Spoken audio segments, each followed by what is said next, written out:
안녕하세요. 변대자 변배라드 신도영합니다. 반갑습니다. 오늘은요, 인생살이 돼서 이야기를 한번 해보려고 그래요. 쉽게 말하면 뭐 가족이나 주변 사람들이랑 어떤 일이 벌어지고 어떻게 했을 때는 어떤 대화가 필요한가를 갖다가 한번 생각하게 만드는 일이 생겼거든요. 그래서 이런 이야기를 한번 전해드려 보면은 어떨까 싶어서. 요즘에는 텔레비로도 방영되는 게 많고 또 우리가 텔레비로도 다 안 나오는 것도 많거든요. 스스로 이게 목숨 끊는 일이 굉장히 많잖아요. 비일비재해요. 그것도 젊은 청춘에 가는 분들이 많거든요. 근데 그런 일이 생겼을 때에 이게 집안 형제들이나 부모들이나 어떤 반응을 갖고 내가 이야기를 한번 해보려고 합니다. 이게 쉽게 말하면은 어느 가정이라도 이런 일은 생겨서는 안 되는 일이거든요. 이게 어떤 일이 있었냐면은 형제가 같이 사업을 하다가 서로 너무 이게 안 맞는 거예요. 성격이고 모든 것이 많이 안 맞다 보니까 자꾸 부딪히는 일이 생겨나니까 형이 물러났어요. 형이 동생한테 이제 떠안겨주고 물러나고, 형은 바깥에서 이 금전 문제가 생길 때마다 이 대출 받는 그런 사인만 하는 거예요. 사인만 해주고, 동생이 어떤 식으로 사업을 하고 어떤 식으로 굴러가는지에 대해서는 이 쉽게 말하면 관심을 끊었던 거죠. 관심을 끊고 이제 쉽게 말하면 방관자가 됐던 거죠. 그러니까 쉽게 말하면 이 집안에는 이게 가족들 간에 대화가 전혀 없는 이런 집안이었어요.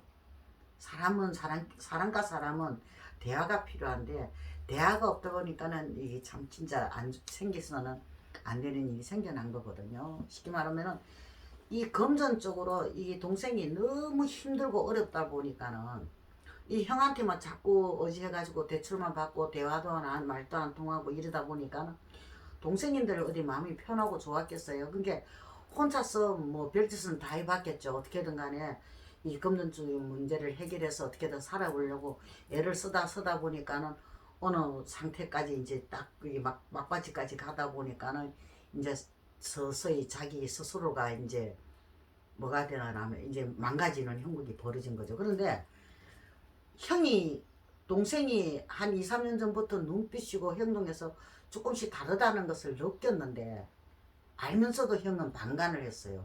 방치를 한 거죠. 왜? 게을렀어. 귀찮았어. 그 일에 끼어들고 싶지 않은 거예요. 동생하고 다투는 그 자체가 싫어가지고. 그 이제 안 했거든. 안 했는데 이 동생이 사업이 자꾸 힘들다 보니까 이 나쁜 생각을 계속 가지고 있었던 거예요. 한 2, 3년 전부터 가지고 있었는데 형은 눈빛도 다르고 이게 행동도 뭔가 좀 다르다 하는 것도 알면서도 그냥 판단하고 방치한 거예요. 결론적으로. 그렇게 하다 보니까 이 동생은 그걸 감당을 못하고 스스로 삶을 포기하는 일이 생겨나 버린 거예요. 이제 간 거죠.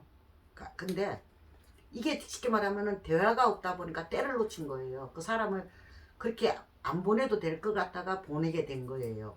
살릴 수도 있었는데 대화가 없다 보니까는 그냥 뭐 관심도 안 가지고 관심만 가지고 대화만 좀 했더라면은 아마 그런 일은 일어나지 않았을 거라고 보거든요. 그런데 사람이 있잖아요. 참 이기적이더라고요. 어떻게 되냐고요? 참 진짜 난 그걸 내가 그걸 점사를 보면서도 참 다시 또 생각을 한번 하게 되는 이런 계기를 만들어줬거든요.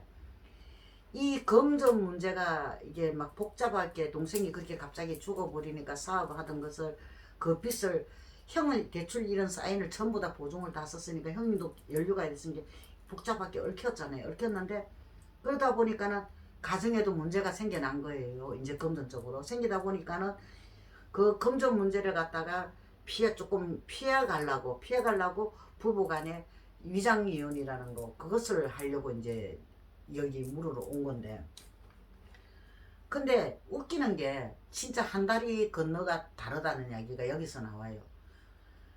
지금 형이라는 위는 이게 진짜 안 좋은 상태였거든. 어떻게 되냐면은 이게 자살이라는 거는 전염이 돼요. 어느 누구한테라도 집안에. 그렇게 험한 사람이 죽어 있으면은 진짜 그 3년 안에 그 집안에 또 그런 경우가 또 생겨날 수도 있는 거거든요. 그래서 이 전님이 돌아서 참 상당히 위험한데, 내가 그 형을 바라볼 때는 그 형도 그런 생각을 가지고 있더라고요. 스스로 목숨을 포기를 하려는 그런 생각을 갖다가 진짜 많이 가지고 있고, 눈빛이 아예 그냥 흐리멍덩하게 죽어있는 이런 상황이었어요. 쉽게 말하면 자기 스스로를 갖다가 이게 멍 때려가지고 이게 아무 생각이 없는 거예요. 오로지 이제 동생한테 대한 그 죄책감 외에는 아무것도 생각을 안 하고 있는 거죠.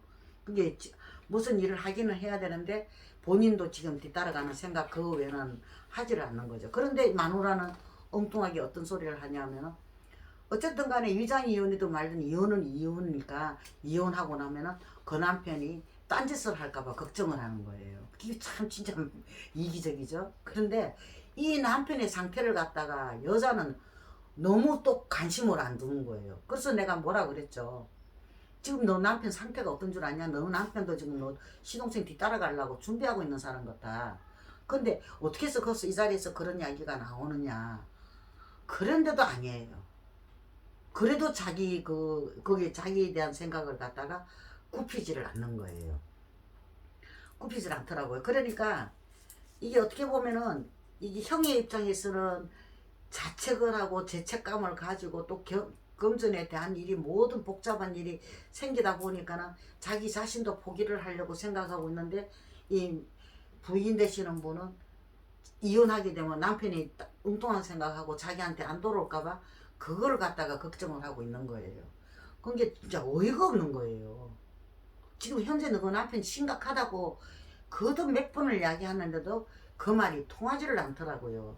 오로지 자기 눈앞에 있는 남편이 이혼을 하게 되면은 자기 자신은 어떻게 되느냐 그것만 갖고 몰두가 있더란 거죠. 저거 남편 죽든지 말 죽고 나면 그것도 상관없는 일인데, 그죠? 그렇게 하고 있더라고요. 그러니까 앞으로 이 남편이 어떻게 될지도 모르는 이 상황에 자신의 인생만을 걱정하고 있는 이 사람을 쳐다보니까 참 인생살이가 참 허망하고 허무하다는 생각을 갖게 됐어요. 우리가 한치 앞을 모르는 게 인생살인데, 왜든지 이 사람이 어떤 선택을 하는 것도 순간적이잖아요. 순간적인데 그 심각성을 모르고 그것을 갖다가 어떻게 상대에 대한 배려를 해가 어떻게 해보려는 생각은 없고, 오로지 자기 인생에 대한 이야기만 그것을 되풀이하면서 나한테 지금 자꾸 질문을 하게 되는 거죠. 그래서 난 이제 하다 못했으냐 소리를 확 지르긴 질렀거든요. 질렀는데 이걸 갖다가 내가 이 점사를 보고 하면서 어떤 생각이 드냐면, 가족이라는 거는 대화가 없으면 안 돼요. 대화가 없으면 모든 것이 진짜 남보다도 못하는 게 가족이 되는 거거든요. 그러니까 뭐 가족이든 간에 친한 친구든 어느 누구라도 내가 내 속을 풀 수 있는 대화 상대가 있다는 것은 진짜 참 좋은 일이거든요. 그러니까 우리가 인생살이에는 어느 누구하고라든 간에 상관없이 대화가 필요하다는 거, 어느 누구를 잡고라도 내 마음을 속을 털어놓을 수 있고 고민을 말할 수 있는 이런 대화 상대가 필요하다는 거, 그리고 대화를 하고 사는 게 아주 그게 본인을 위하는 방법이고 상대를 위한 방법이 될 수 있다는 것을 갖다가 참 이게 생각을 들게 하더라고요. 주변을 돌아보고 가족이나 누구한테 조금이라도 관심을 두고 대화를 했다라면은 아마 그런 일은 생겨나지 않았을까 하는 생각을 하게 됩니다.